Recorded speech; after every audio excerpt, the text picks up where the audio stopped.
مسیح خدا میں آپ سب کو سلام۔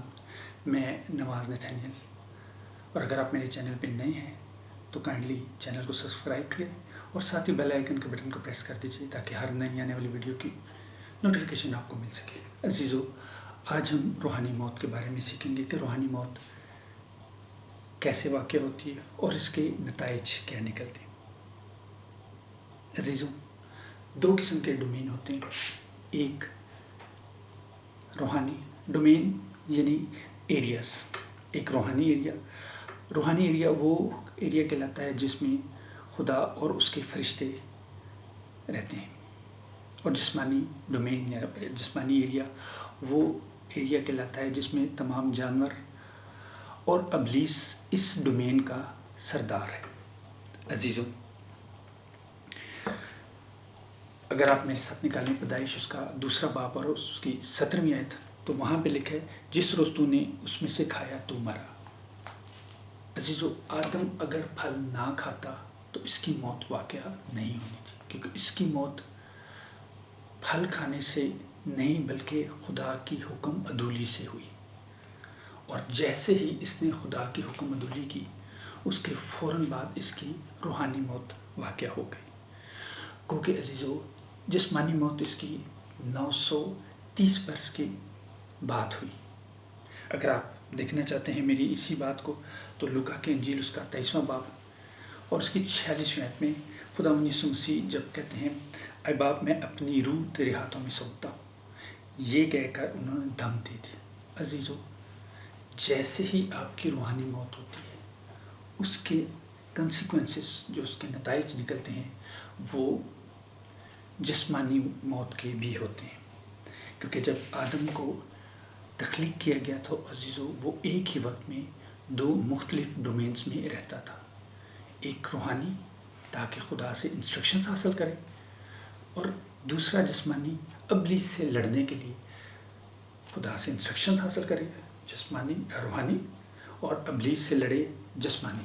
تو یہ ایک ہی وقت میں 2 ڈومین میں عزیزو رہتا تھا، اور جیسے ہی اس نے گناہ کیا تو اس کے فوراً بعد یہ خدا کے ڈومین سے نکل گیا۔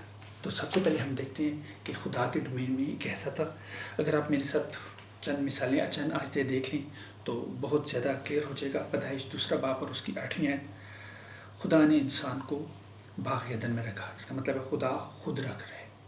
2 باب اور اس کی 18ویں آیت، ایک مددگار بنایا، آدم کے لیے ایک مددگار بنایا گیا، اس کا مطلب ہے خدا اس کے ساتھ بات چیت کر رہے اس کے ایریا میں خدا کے۔ تیسرے پیدائش اس کا 21واں باب، اسے اس کے پاس لایا۔ عزیزو، یہ خدا کے ساتھ بات چیت کر رہا تھا، اور اب جو آدم کو خدا نے ڈیوٹیز حوالہ کی یہ کیا تھی۔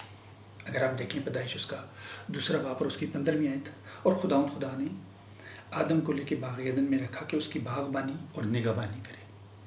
باغبانی اور نگہبانی آدم کا کام تھا، پہلی ڈیوٹی۔ دوسری ڈیوٹی اس کی یہ تھی پھل نہ کھانا۔ خداوند نے اس کو انسٹرکشنز دی تھی کہ آپ نے پھل نہیں کھانا۔ اور تیسری، تمام جانوروں کے، پرندوں وغیرہ کے، ان سب کے نام رکھنا۔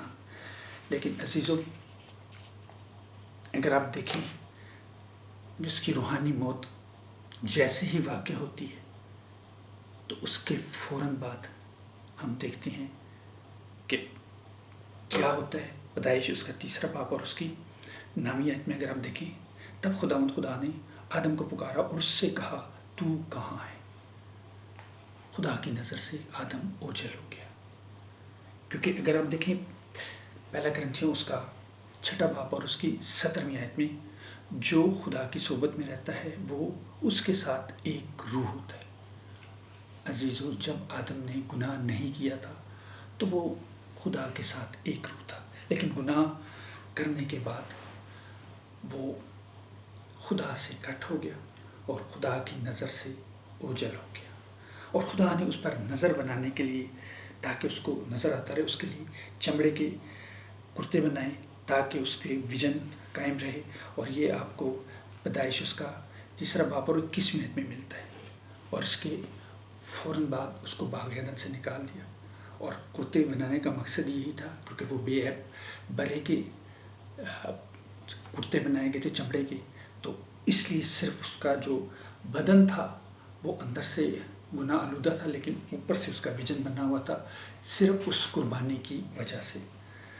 اور ہم سے مطلب آدم ابلیس کی اسیری میں چلا گیا۔ یہ آپ دیکھیں یسایہ اس کا 14واں باب اور 17ویں آیت، جس نے جہاں کو ویران کیا اور اس کی بستیاں اجاڑ دیں، جس نے اپنے اسیروں کو آزاد نہ کیا کہ گھر کی طرف جائیں۔ عزیزو، ہم ابلیس کے علاقہ میں، اس کے ڈومین میں قید ہو چکے تھے، اب ہمیں آزادی چاہیے تھی۔ اور قید ہونے کی بنیادی وجہ کیا تھی؟ بنیادی وجہ یہی تھی گناہ۔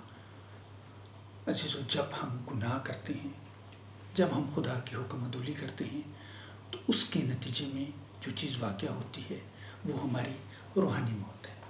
اور جب روحانی موت واقع ہوتی ہے تو یا اسی ٹائم یا آدم کی طرح 930 سال کے بعد ہماری جسمانی موت بھی واقع ہوتی ہے۔ اب ہمیں عزیزو ایک ایسے نجات دہندہ کی ضرورت تھی کہ جو نہ صرف ہمیں ابلیس کی قید سے آزاد کرے، بلکہ ہمیں خدا باپ کے ساتھ دوبارہ ہمارا میل ملاپ کرے۔ تو وہ کام ہمارے لیے خداوند یسوع مسیح نے کیا، کیونکہ ہم روحانی طور پر مر چکے تھے۔ تو اگر آپ دیکھیں میرے ساتھ افسیوں اس کا 2واں باب اور اس کی پہلی آیت، اور اس نے تمہیں بھی زندہ کیا جب اپنے قصوروں اور گناہوں کے سبب سے مردہ تھے۔ عزیزو، ہم روحانی طور پر خدا کی نظر میں مردہ تھے۔ گو کہ ڈاکٹر جیسے ہی بچہ پیدا ہوتا ہے تو وہ کہتے ہیں جی نئی زندگی ہے۔ یہ ڈاکٹر کی نظر میں، ہم نے ڈاکٹر کی نظر میں نہیں بلکہ خدا کی نظر میں دیکھنا ہے۔ تو جو بچہ بھی پیدا ہوتا ہے وہ خدا کی نظر میں مردہ ہوتا ہے۔ اس کو زندہ کرنے کے لیے خدا کی نظر میں مسیح خداوند کو شخصی نجات دہندہ قبول کرنا بہت ضروری ہوتا ہے۔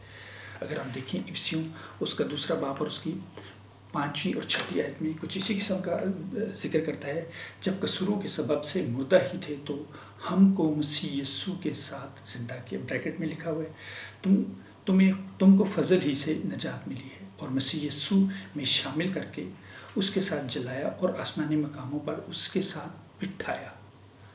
عزیزو، جب ہم مسیح خداوند کو اپنا شخصی نجات دہندہ قبول کر لیتے ہیں تو نہ صرف ہم ابلیس کے چنگل سے آزاد ہو جاتے ہیں، بلکہ خدا کی نظر میں ہم زندہ اور مسیح یسوع کے ساتھ ہم آسمانی مقاموں پر اس کے ساتھ بیٹھتے ہیں۔ اور عزیزو، اگر آپ بھی چاہتے ہیں کہ آپ مسیح خداوند میں زندہ ہوں تو آپ کو مسیح خداوند کو اپنا شخصی نجات دہندہ قبول کرنا ہوگا۔ اور اگر آپ چاہتے ہیں دل سے ایمان لا کے کہ بھئی ہم اس کو شخصی نجات دہندہ قبول کریں، تو عزیزو میرے پیچھے دل سے ایمان لا کر یہ بولیں، شکر گزار ہے آسمانی باپ تیرے بیٹے یسوع کے، یسوع میں تجھے اپنا شخصی نجات دہندہ قبول کرتا ہوں۔ تو نے میری خاطر جان دی، مردوں میں سے جی اٹھا، اپنے لہو سے مجھے نیا انسان بنا دے۔ باپ اپنا پاک روح مجھ میں کثرت سے بھر دے تاکہ روز بروز تجھ میں بڑھتا جاؤں، مسیح خداوند کے نام میں آمین۔ عزیزو، اگر آپ نے یہ دعا بولی ہے تو 2 کرنتھیوں اس کا 5واں باب اور اس کی 17ویں آیت کے مطابق، اس لیے اگر کوئی مسیح یسوع میں ہے تو وہ نیا مخلوق ہے، پرانی چیزیں جاتی رہی، دیکھو وہ نئی ہوگی۔ عزیزو، خداوند کا شکر ہو کہ آپ مسیح خداوند میں نئے ہو چکے ہیں۔ خداوند آپ کو بہت برکت